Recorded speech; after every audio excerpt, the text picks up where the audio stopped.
Alô, amigas e amigos, sejam bem-vindos mais uma vez ao canal Metodologia Amigável. Eu sou a professora Rejane e hoje eu estou trazendo para vocês mais um vídeo daqueles que falam sobre temas gerais e, neste caso, sobre um tema de sociologia e eu espero que vocês gostem do que nós vamos conversar aqui. Hoje nós vamos falar sobre estratificação social, a questão das classes, e vendo esses conceitos através da visão de três filósofos, três intelectuais brilhantes, dois de uma geração mais passada, mas que ainda estão perfeitamente atuais hoje em dia, e através de um outro mais moderno, que morreu agora, ainda nesse século, em 2002, que é Pierre Bourdieu. Os outros dois serão Karl Marx, que é praticamente o pai do conceito de classes sociais, e de Max Weber. Bom, então, sem mais delongas, vamos começar a nossa aula. Olha, estratificação social, eu acho que é um termo que a gente ouve muito falar e às vezes não se sabe exatamente o que significa. Então, eu quero dizer para vocês que esse conceito é utilizado para classificar os indivíduos ou os grupos sociais dentro de uma sociedade, dentro da estrutura da sociedade. É como se nessa estrutura houvessem divisões que nós chamamos de estratos ou de fatias, por exemplo, ou de camadas. E isso tudo seria baseado numa hierarquia, certo? Tendo como base as condições socioeconômicas e culturais e políticas também que existem nesse âmbito social. As pessoas se situariam em cada um desses estratos, não é? De acordo com essas condições que elas tivessem. E é importante a gente saber que a estratificação social foi criada como conceito para que nós pudéssemos entender melhor como as sociedades se configuram inclusive, formando desigualdades sociais que acontecem na maioria dos países do mundo, principalmente nos países mais pobres, para que isso ocorra, essa desigualdade é bastante importante para manter essas condições de desigualdade, essas condições de aquisição desigual de riquezas e de prestígio dentro de uma sociedade. Bem, nós queremos. Olhe, através dos tempos, a figura, a figura visual que mais representa a estratificação é exatamente uma pirâmide, né?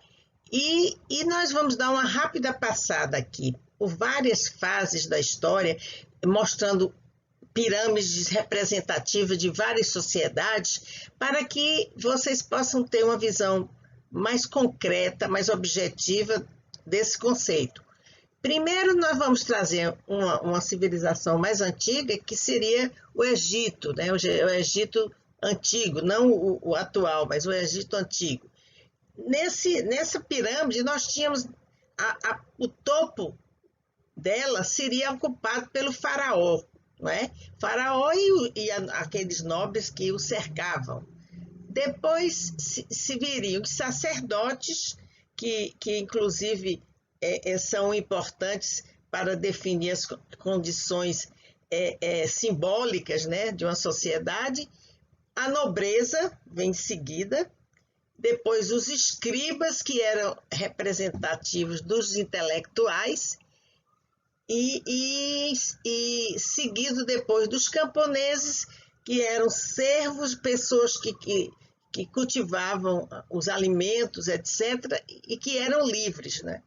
E finalmente, se tinha a base da pirâmide, que é bem maior, que era representada pelos escravos, que eram exatamente aqueles que trabalhavam para muito mais fortemente para poder botar comida na mesa das pessoas e fazer todos os trabalhos que os egípcios não queriam fazer.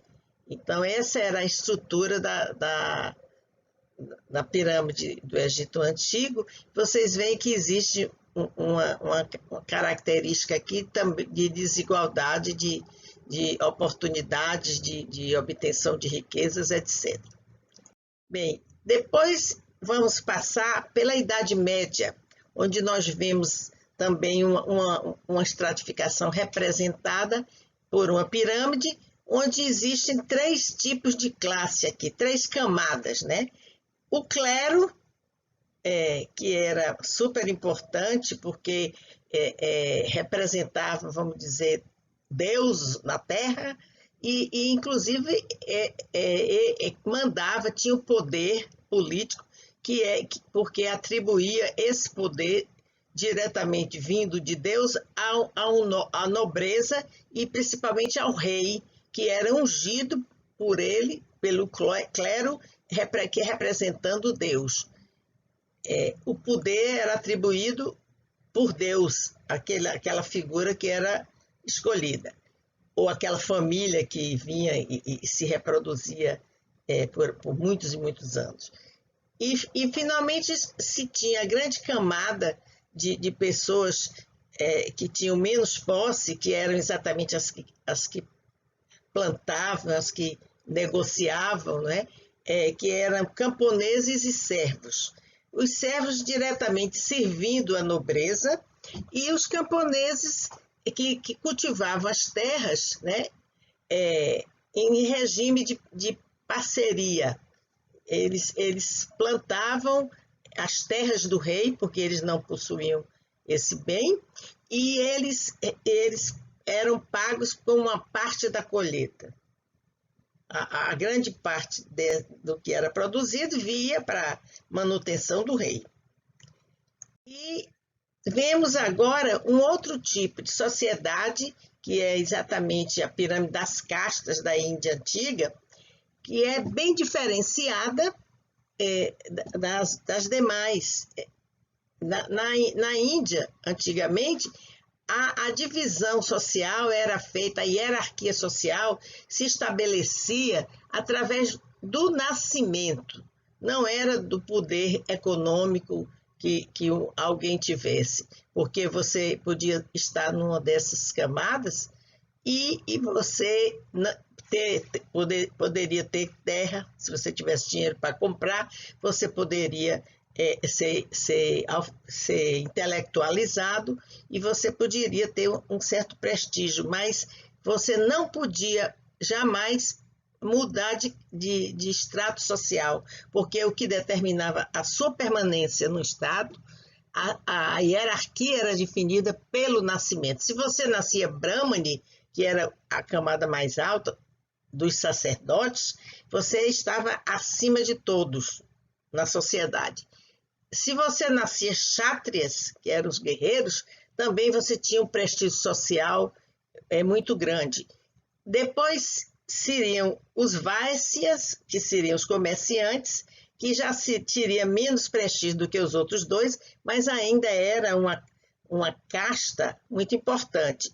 E finalmente a gente tinha os Sudras, que era exatamente a mão de obra que trabalhava para gerar as riquezas, gerar os alimentos, gerar tudo que era necessário para manter a sociedade. E nós temos outra categoria aqui que estaria fora dessa hierarquia, porque não tinha importância nenhuma. Quem nem nascesse pária seria sempre considerado uma pessoa sem nenhum prestígio social, era alguém fora da curva. Então, o que caracteriza muito esse tipo de estratificação é que não havia nenhuma possibilidade de mudança dessas pessoas de uma classe para outra. certo? Hoje em dia não existe mais, há alguns anos já foi abolida legalmente a Constituição Social por castas, mas tradicionalmente ainda se mantém, principalmente nas regiões mais rurais, não é? E existe ainda, se considera ainda essa questão aqui. Bem, e vou mostrar para vocês a divisão que nós temos, vamos dizer, atual, né? Principalmente nas sociedades capitalistas. Nós temos uma parte dos muito ricos, dos ricos, da classe média e dos pobres. Eu quero dizer a vocês que em geral, essa primeira camada aqui, ela está mal representada porque os muito ricos, eles constituem o aspecto mais do topo de toda a sociedade, são os que têm mais riqueza, são os que têm mais prestígio, são os que têm mais poder, e eles representam uma camada muito pequena aqui em cima, no topo da pirâmide. Os ricos também são uma camada que vem em seguida e que também é maior do que esse grupo de cima, mas não é tão grande como a gente está vendo aqui. E é o seguinte, a base, geralmente, da pirâmide, que são os pobres, geralmente ela é uma base muito maior na maioria das sociedades. Agora, quanto mais a sociedade for igualitária, dê acesso para todas as pessoas, e quanto mais as pessoas tiverem um padrão de vida, uma qualidade de vida razoável, maior será essa parcela aqui, esse elemento representado da classe média. Uma sociedade que tem uma classe média grande, ela é uma sociedade muito mais equilibrada do que uma que tenha porque a base da sociedade, essa camada de baixo, também diminui. E a proporção em que essa classe média passa a ser menor, então se amplia cada vez mais essa camada da pobreza, né? da base da sociedade, certo? Então, essa é uma figura que eu fiz questão de trazer para que vocês tivessem uma visão realmente de como isso funciona. Agora, considerando a questão da estratificação, nós temos que falar a respeito da mobilidade social. O que é isso? Ora, a mobilidade é exatamente o tráfego, né, a circulação dos indivíduos entre essas camadas sociais, certo?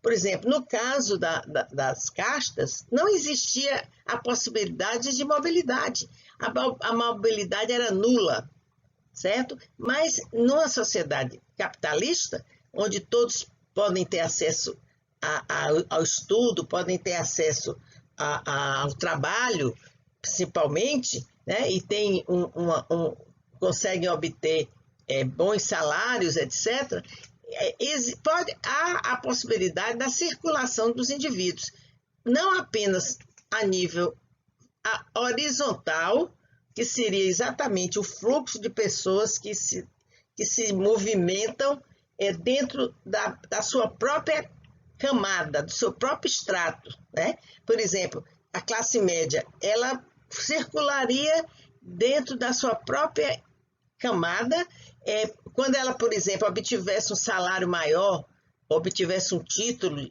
universitário, então ela mudaria de posição dentro da sua própria faixa, o que seria exatamente a mobilidade horizontal. A mobilidade vertical, que é a mais difícil de obter, lógico, é quando você migra, por exemplo, da base da pirâmide, que seria a base das pessoas mais pobres, para a camada de cima da classe média. Então, por exemplo, eu quero dar o exemplo do Brasil.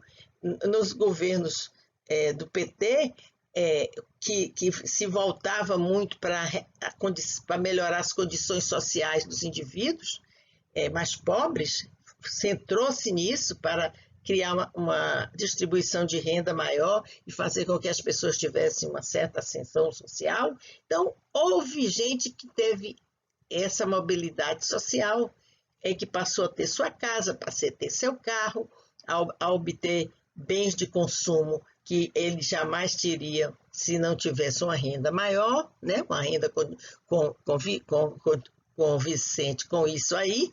Então, houve uma mobilidade vertical na sociedade brasileira, correto?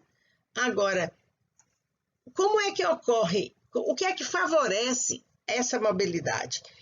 As sociedades abertas que estabelecem opções para que as pessoas possam circular e possam adquirir qualidades para se classificar numa outra classe, essas são as chamadas sociedades abertas. As sociedades fechadas, são aquelas que mantêm uma hierarquia muito rígida, que não permitem que haja essa circulação dos indivíduos a nível vertical. Pode existir a nível horizontal, mas verticalmente as pessoas não com frequência passam a circular de um estrato para outro, como eu dei como exemplo a sociedade indiana de antigamente, que tinha esse hermetismo na circulação vertical. Agora, eu quero também trazer para vocês, para ilustrar o que a gente fala de estratificação, trazendo a questão da classe social, que é o conceito trabalhado por esses três autores aqui, e que modernamente a gente não fala mais a nível de outro conceito. Nós trabalhamos que existe na estratificação. A estratificação é feita por classe social, não apenas no aspecto econômico, mas no aspecto de status e de poder, né? Então, bem, a visão de Karl Marx, que é o nosso autor clássico, né? O criador desse conceito de classe social, ele tem a visão objetiva, material, né? Que é exatamente baseando essa estratificação, a existência das classes e a sua permanência no aspecto econômico, correto? Então, ele dizia que existiam duas grandes classes nas sociedades modernas. Seria a classe da burguesia e a classe do proletariado. A burguesia se constituiria nas pessoas que tivessem a posse das riquezas, a posse dos bens que geravam riqueza, os bens de produção, as terras, as fábricas, etc. Então, essa camada, chamada classe burguesa, ela deteria o econômico, né? Ela teria a posse das riquezas e produziria o lucro que seria agregado à sua riqueza. E então ela teria a tendência de acumular cada vez mais capital e se tornar cada vez mais rico. E seria, portanto, a classe dominante, né? Porque ela iria influenciar no aspecto político, no aspecto do poder. A classe proletária, em contrapartida, como é que ela obteria sua sobrevivência? Vendendo a sua força de trabalho para a burguesia, trabalhando nas fábricas, trabalhando nas terras, trabalhando no comércio, em várias classificações de elementos que geram riqueza. Só que elas não se apoderariam dessa riqueza que era gerada. Elas apenas receberiam um salário, né, que não iria, que faria com que eles pudessem sobreviver, mas que não lhes daria a condição de acumulação de capital. Correto? Agora, nessa classificação aí do proletariado, haveria proletários que teriam uma condição intelectual mais alta e que, evidentemente, teriam uma condição econômica maior. Entretanto, eles como não tinham a posse dos bens que geravam riqueza, eles também seriam proletários, né? E eles teriam todos essa consciência de classe. É importante que cada um tivesse a sua visão da classe. Eu sou proletário e o outro era o burguês. Agora, eu vou depois trazer com mais minúcias cada uma dessas visões filosóficas sobre a sociedade, para que vocês tenham um conhecimento maior sobre isso, porque é impossível, nesse vídeo apenas, a gente esgotar ou aprofundar qualquer uma das visões.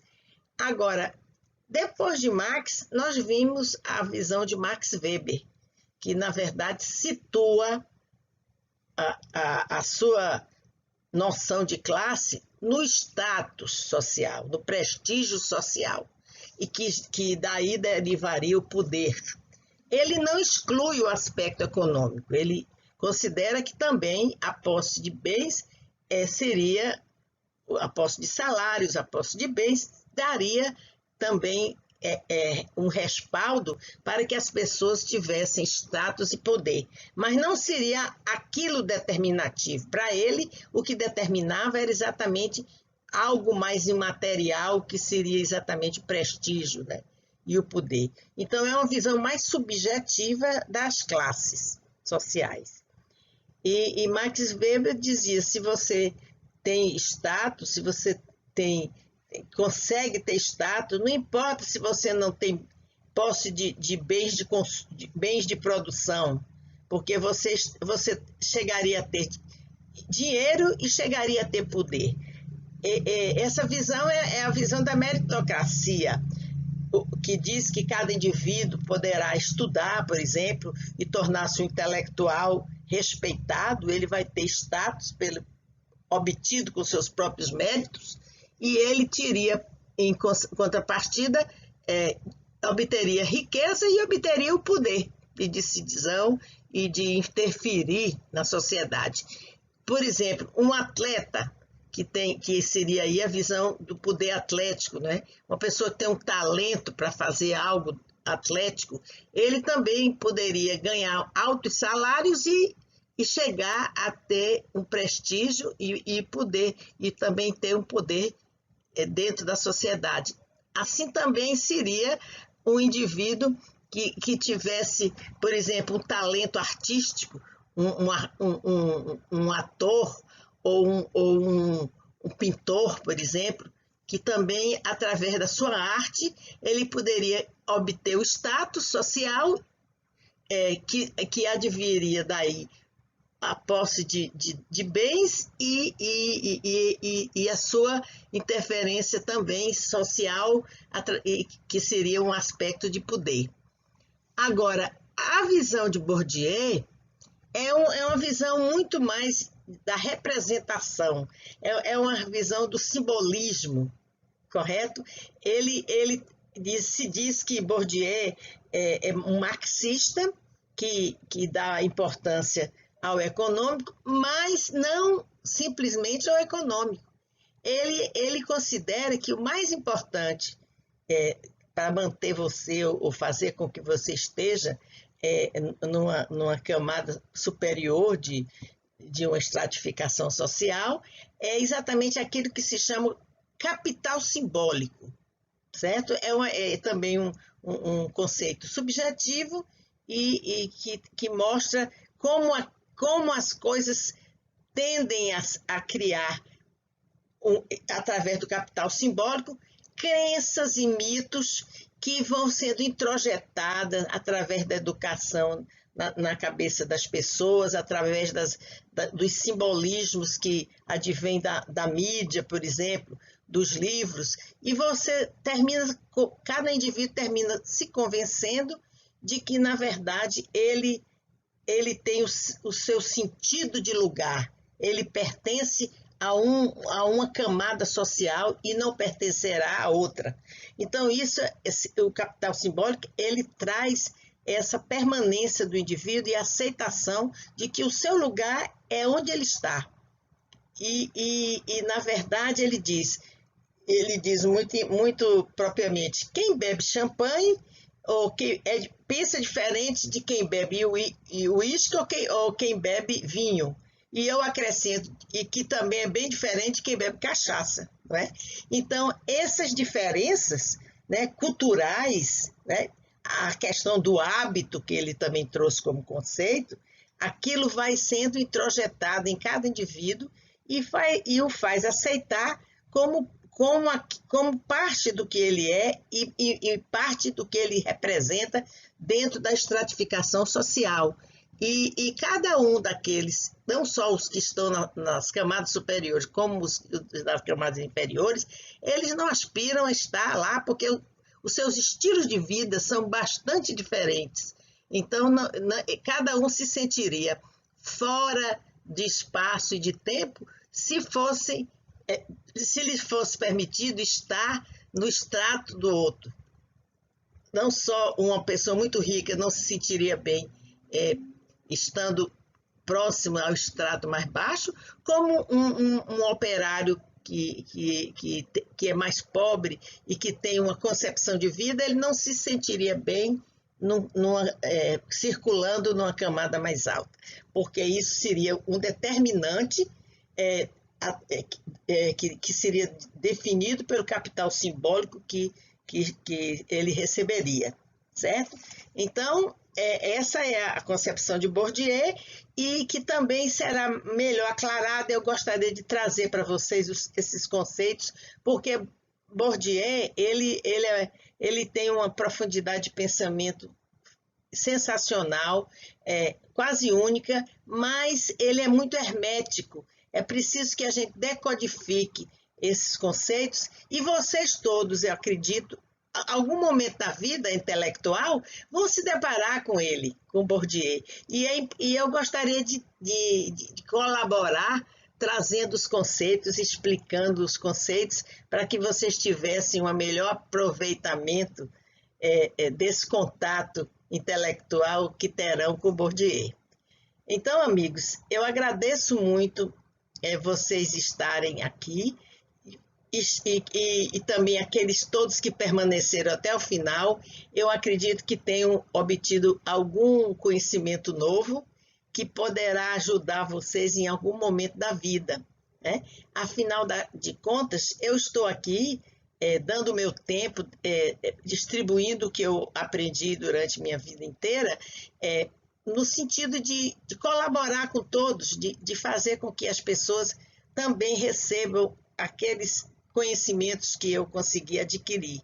E eu gostaria que cada um de vocês desse o seu like aqui nesse vídeo e se inscrevessem no canal se ainda não seja inscrito, porque eu preciso ampliar o número de inscritos para poder fazer esse vídeo mais visto por todos, ampliar a visibilidade desse vídeo e fazer circular esses conhecimentos que eu estou tentando passar aqui. Muito obrigada e até a próxima.